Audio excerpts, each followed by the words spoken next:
Maayong nga buntag sa tanan. Kumusta man ang mga kanakan sa Ginoo? O maayong buntag sa tanan nga naabtan sa signal sa tuwa nga radio o nagapanghinaot ako isip inyong igsuon nga kamo anaa kamo karon sa maayo nga kahimtang o dalaygon gayod ang Dios nga atong amahan kay kita iyaha nga gitugutan nga kita karon nga adlaw makamata pa gihatagan ta niya maayo nga tulog o gipreserve pa ta niya o gipanalanginan ta sa tuwa nga kinabuhi.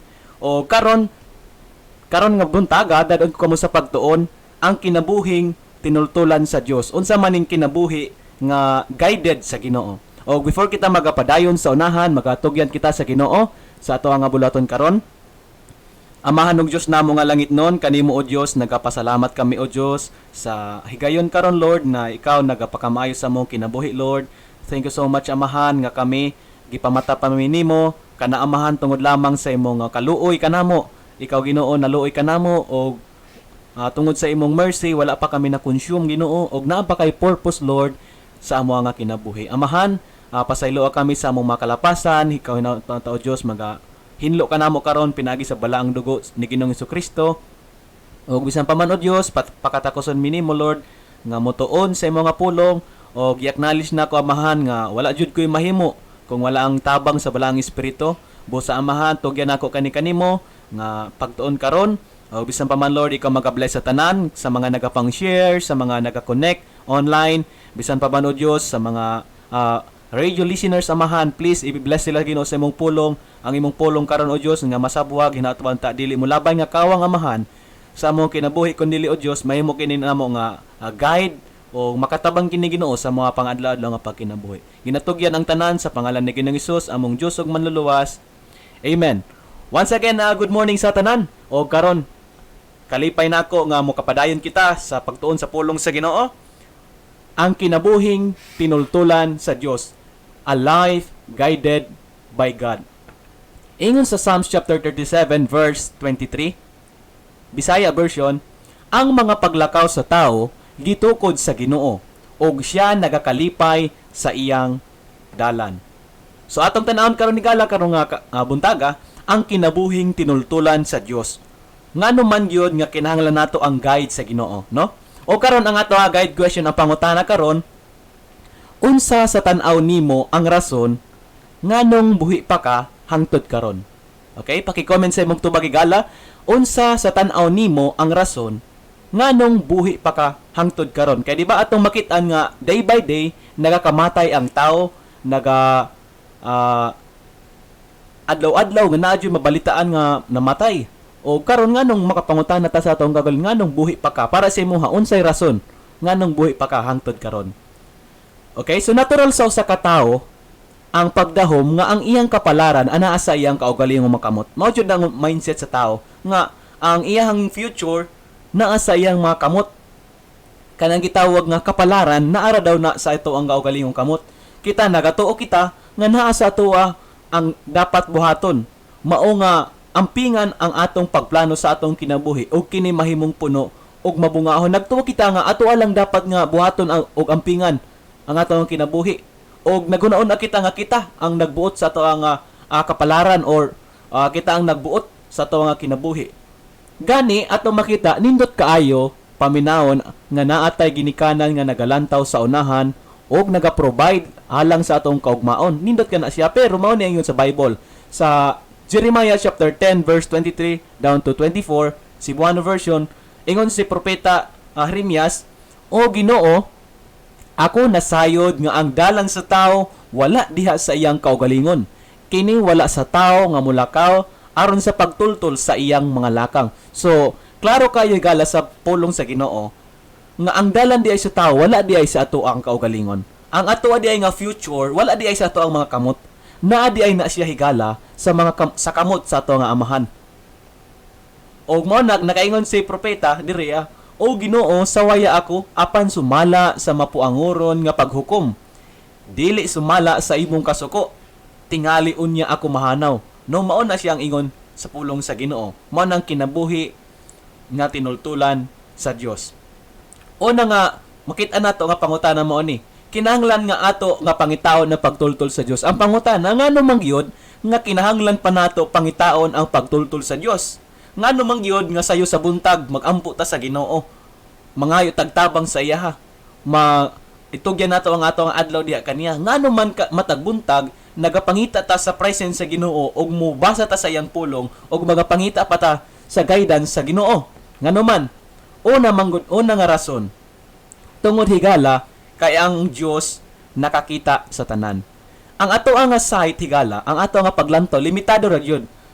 Pero ang paglantaw sa Dios is dayag sa iyahang tanan, nakakita siya sa tanan. Mao nang kinahanglan nato ang guidance sa Ginoo. Kay kita, ang ato ra man nga makita ang present, pero ang Ginoo klaro na sa iyaha ang ugma. Og ato makita nga ang atong paglantaw limitado. Wala kita mahibalo kung unsa ang nakatago sa unahan. Along the way sa ato nga pagkinabuhi higala, wala kita makabalo unsa man ang naa sa unahan, ang nakatago sa unahan. Pero ang Dios kabalo niya na. Og in fact, imong tan-aw sa James chapter 4 verse 14, sa first phrase niya, ana siya, wala ka mo manghibalo kung unsa ang mahatabo sa pagkaugma.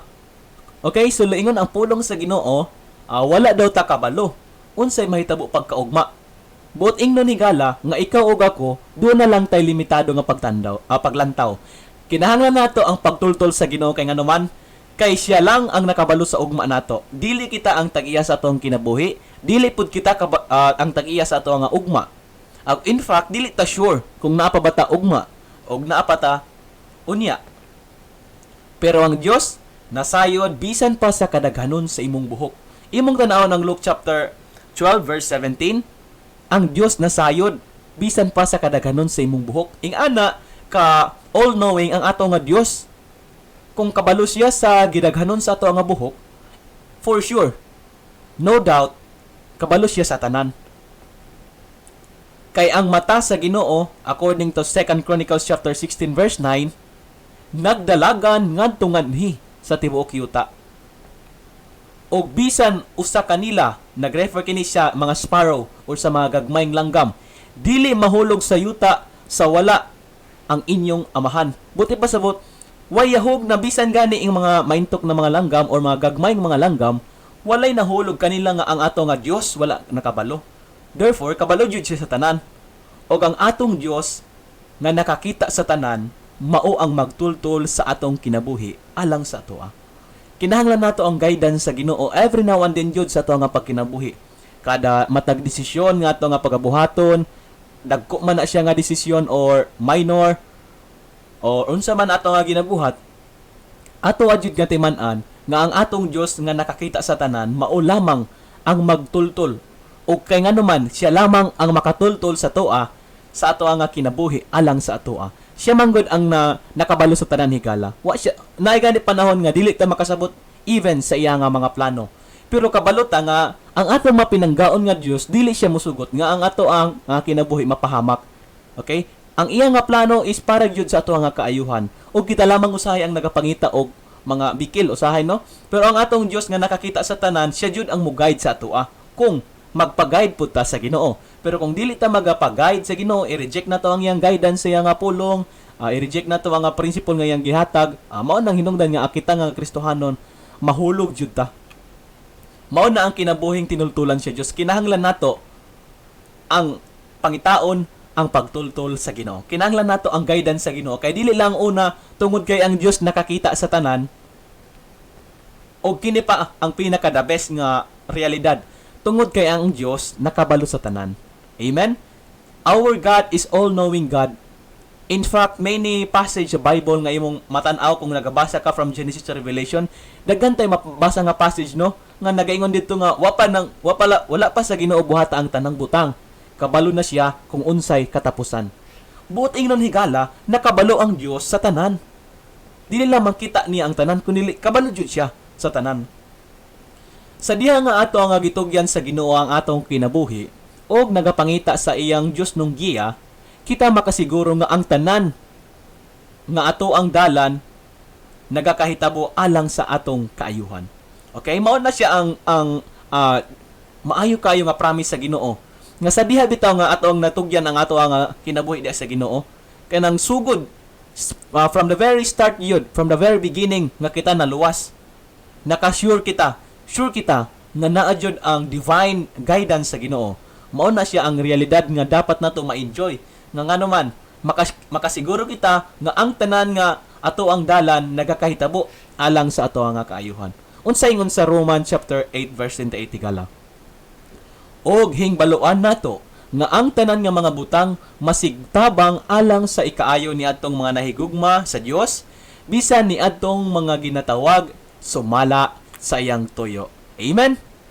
All things work together for our good to them that love God and are called according to His purpose. So higala, ang mga butang di ay nagakahitabo sa taong kinabuhi as a Christians. Na di ay purpose ang Ginoo ni ana.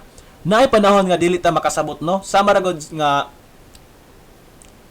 usahay no ang mga parents, ang mga anak, mga gagmay pa nga mga kabataan and katunga sa ilaha or probably most of them sa mga gagmay nga mga bata dili sila kasabot sa ilang usahay nga sa ilang usahay nga parents nga ayaw anak kani imong buhaton nak ayaw anak naay panahon nga dili makasabot ang mga bata pero ning obey lang sila kay ganuman sure man ang mga bata nga ang ilang papa dili sila ipahamak sa ilang papa sure man ang mga bata naa sila'y confident sa ilang mama nga ang ilang mama nga buutan nga mapinanggaon dili na sila ipahamak ang iyang mga anak siya nga iyang anak samot na higala ang atong Dios naay mga panahon bitaw nga dili ta kasabot sa iyang nga plano sa atong kinabuhi nganong makaingon ta nga Lord nganong di man kamusugot ani Lord nganong gialaw man nimo Lord daghan tay mga complain pero timan ihigala nga ingon ang Bible nga ang tanang butang masigtabang alang sa ikaayo ni adtong mga nahigugma sa Dios.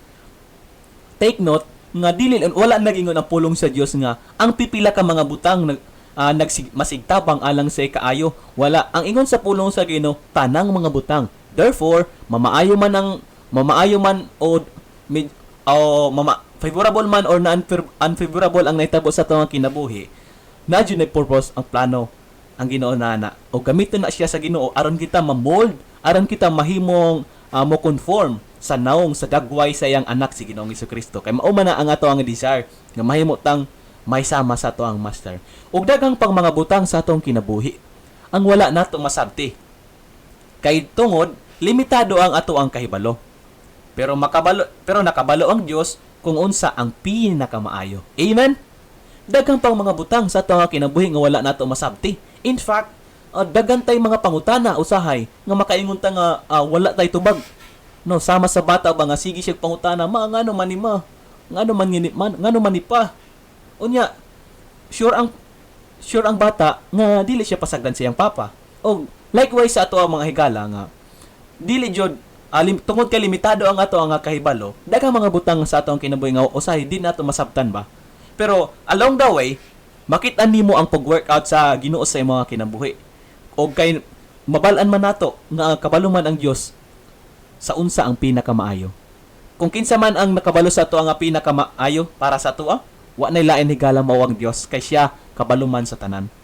Sa diha nga kita naa na sa ato ang balay sa langit, kita makahinumdum sa ato ang aning aging kinabuhi uban ang hingpit nga kaalam nga mapasalamaton sa Ginoo sa tanan nga nahitabo sa ato.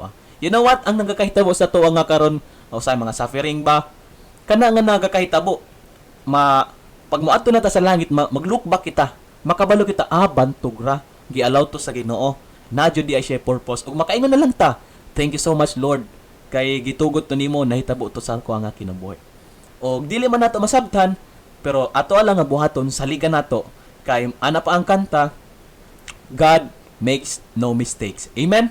Dili jud mosipit ang Ginoo. O kung imong tan-awon ang Bible, wala pay time nga nagkamali ang Ginoo. Wala siya nagkamali ikala. Kay ngano man kabalo siya kung unsay pinakamaayo o dili man nato masabtan ang iyang plano sa ato nga kinabuhi. Pero along the way, masabtan nato nga palangga dieta sa Ginoo o na di ay rason nganong gialaw to niya. Mao na siya ang kinabuhing tinultulan sa Dios. Kinahanglan nga atoa nga pangitaon ang pagtultol sa Dios dili lamang una tungod kay ang Dios nakakita sa tanan. Ikaduha, tungod kay ang Dios nakabalo sa tanan. Ikatulo mao ni og diri ta mag-end. Tungod kay ang Dios gamhanan sa tanan. Amen. Siya ang gamhanan, kaya niya ang tanan higala. Mao na ang kinahanglan nato ang guidance every morning mangita ta Lord, i-guide ko karon nga adlaw wala ko kabalo unsay mahitabo karong adlaw. Tugyan ako diha kanimo ang ako ang kinabuhi. Mga itagahidan sa Ginoo. Ug muhatag na siya kay dili man dalo ang atong Dios. Mubasa kita sa iyang pulong para magaidan ta sa ato nga pagkinabuhi. Kay tungod ang Dios gamhanan sa tanan. Mao nang pangitaon nato ang iyang guidance. Ato makita igala, kita mga minugna or creature. Busa limitado ang ato nga kapasidad. Ato adyon nang timan-an higala nga kita mga minugna rata sa Ginoo. Busa limitado ang ato nga kapasidad. Naay mga butang nga dili nato mahimo nga only God nga makahimo. Naay mga gahom nga gikan sa tawo ug sa kaaway nga nagaguba sa mga katawhan ilabi na sa mga naluwas na mga tawo nga iya na sa Dios ug nagtugyan sa ilang kinabuhi sa Ginoo. Atoan nang hinumduman nganong kinahanglan nato ang guidance sa Ginoo, ang pagtultol sa Ginoo. Kay ngano man namangoy gahom gikan sa tawo ug sa kaaway nga nagaguba sa katawhan. Kabalo ka higala? From the very beginning nga ikaw naluwas, wala gyud mahimutang ang kaaway. Dili mahimutang si Satan. Dili gyud siya mahimutang mangita siya paagi nga distrosohon ta niya. Og sa ato ang ning labay nga pagtuon last week atong makita sa John chapter 10 nga ang ato nga kaaway nga mao si Satan. Ang iya gyud nga purpose nga gubaon ang ato nga kinabuhi. I-destroy niya. Sa diha nga naluwas ka, i-destroy ka niya kay kapildi naman siya. Dili naman kaniya madala sa impyerno kay we are redeemed by the blood of the Lamb, we are cleansed, we are washed, giluwas na ta sa Ginoo. Mao nang sa kabalo ang kalaban nga dili na tamat niya madala sa impyerno. Mao na magapangita siya paagi nga gubaon ta niya kitang mga naluwas na kita nga mga kanakan sa Ginoo, manimalo siya ug mao na kinahanglan nato ang guidance sa Ginoo. Kay ngano man higala pag dili ta guided sa Ginoo, dili ta guided sa pulong sa Ginoo, mao nang hinungdan nga mahulog ta. Og dili ta makabarog. Kining mga gahuma makaguba sa atoa kung wala sa atoa ang panalipod og gahom sa Dios og ang iyang saad. Kung wala sa atoa ang iyang saad, no? Mao nang hinungdan nga maguba nga ato nga kinabuhi. Ngano man, wa man ta kabalo sa iyang saad, nganong wala ta kabalo sa iyang saad? Wala man tay basa-basag Bible. Wala man tay simba-simba. Wa man tay ampo-ampo. Wala man tay devotional. O unya, paano ta mag-expect nga mapildi nato ang kaaway, ana? Paano kita maka-expect nga mapanalipdan kita sa saad sa Dios? Kung first and foremost, wala ta kabalo sa saad sa Dios. Mao na higala, ing ana ka importante ang pagtultol sa Dios. Ing ana ka importante ang guidance sa Dios, ang iya nga guide. Kay makaguba ka na siya, ang kaaway gubaon gyud niya ang ato nga kinabuhi. Ang world, ang flesh ug ang devil dili na sila magakahimutang. Gubaon ta niya ug kinahanglan nato ang saad sa Dios, ang gahom sa Dios. Unsa ingon sa pulong sa Ginoo? Hebrehanon kapitulo 3 bersikulo 5. Magpagawas kamo sa gugma sa salapi. Magtagbaw kamo sa mga butang nga inyong gibatunan. Kay siya gayud nagaingon, dili ko gayud buhian ikaw. Dili ko gayud pagabiyaan ikaw. Amen? Mao na siya ang promise sa Ginoo ikala. You know what? According pa sa verse, nganong kinahanglan man kita magapagawas gikan sa gugma sa salapi. Igala kaning love of money manggod. Sumala pa sa Bible, the love of money is the root of evil. Tungod sa gugma nato sa salapi, tungod sa gugma sa salapi sa tao, man hinungdan nga kita nga even kita nga mga Kristohanon nahimutang selfish, nahimutang ang ato nga presence kay divisive kaayo. Tungod sa ato ang gugma sa salapi, dira ratan nakapundar, mo nang hinungdan nga ang ato ang effect sa ato nga isig katawo lahi. Unsay ingon sa pulong sa Ginoo, kinahanglan nga magtagbaw kamo sa nga mga butang nga inyong gibatunan. Tistingi ragod sa diyang mag-pray ka. Pasalamati ang Ginoo kada blessing. Ana pang kanta, count your blessing, name them one by one. Ipanganli ang mga panalangin sa Ginoo. Di ba makita nimo nga sa diyang makontento ka sa gihatag sa Ginoo? O makontento, even matagbaw na ka sa Ginoo himself. Makita nimo nga mawala nang imong gugma sa salapi. O kinahanglan nga kita matagbaw. Kay ngano man naa naman goy promise ang Ginoo. Wala ni mo labaw ani nga promise. Promise niya ni in the book o in the Old Testament, promise niya nga dili niya biyaan ang iyang mga katawhan. Og sa tuwa pud karon, promise niya ni dili ko gayud buhian ikaw, dili ko gayod pagabiyaan ikaw. Mao nang promise ni Ginoo. Ang Dios nagamando sa mga lakang sa iyang mga kaanakan og magahatag og panginahanglanon kung asa ta niya dad-a. Naay mga panahon nga wala ta kabalo. Dili ta kasabot kung asa ta gibutang sa Ginoo, dili ta kasabot sa iyang nga plano, pero saligan nato ang iyang nga kuan kanang promise niya nga kung asa man ta niya dad-on, i-provide niya ang ato nga panginahanglanon. Og mao ni ang konklusyon. Ang Dios nagatultol sa mga lakang sa iyang mga pinalanggang anak nga nagapangita sa iyang pagmando o pagtultol. Akong balikon higala, ang Dios nagatultol sa lakang sa iyang mga pinalanggang anak nga nagapangita sa iyang pagmando o pagtultol. Og ang hagit nako sa imuha higala, kinahanglan nga atoa nga pangitaon ang pagtultol sa Ginoo. Og mao kana siya, ngano man nga kinahanglan ato ang pangitaon ng pagtultol sa Ginoo? Tungod kay ang Dios nakakita sa tanan. Number 2, tungod kay ang Dios nakabalo sa tanan. O ikatulo, tungod kay ang Dios gamhanan sa tanan. Amen ba? Ang Dios gamhanan sa tanan. Mao na siya ang kinabuhi nga tinultulan sa Dios. Magapangamuyo kita. Pasalamat. Amahan, nagapasalamat kami sa imong pulong, Lord. Oftentimes, Ginoo, amo ang gi-reject ang imong nga pulong, Amahan. Oftentimes, Lord, gibaliwala namo, Ginoo, ang amo nga ang pagtuon sa imong pulong. Lord, among nasabtan karon, kinahanglan di ay namo, Lord God, ang imong guidance every now and then, Lord. Kay ang amo nga kaalam, ang amo nga paglantaw, limitado ra, Amahan. Apan ikaw, O Dios, nakakita ikaw sa tanan, nakabalo ikaw sa tanan, o gamhanan ikaw sa tanan. Busa, Amahan, itugyan namo diha kanimo ang amo nga kinabuhi, O Dios. Lord, gi-acknowledge namo kung wala ikaw, wala jud mi mahimo. Amahan, tugyan namo kini nga adlaw diha kanimo. Uban ang pagpasalamat sa imong pulong ug ikaw magabless nini sa imong kinabuhi. In Jesus name we pray. Amen.